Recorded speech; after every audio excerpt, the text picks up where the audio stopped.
Делали, говорит, мне вчера, говорит, что он сказал, четырехконтурный, или что он сказал, я не помню.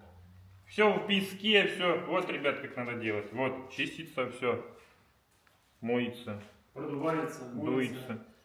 Вот, и будет он химия обрабатывается. работать исправно, а не так, как его собрали где-то в пыли его и говорят, то, что он не чинится и не ремонтируется. Все здесь чинится. Вот же тот же поршень ремонтный. Все ставится, хвонги нарезаются и будет он еще ездить. Главное, хорошее маслице заливать и смотреть, там есть у Мерседеса -1, который люди берут и просто упускают. И из-за этого они выходят из строя.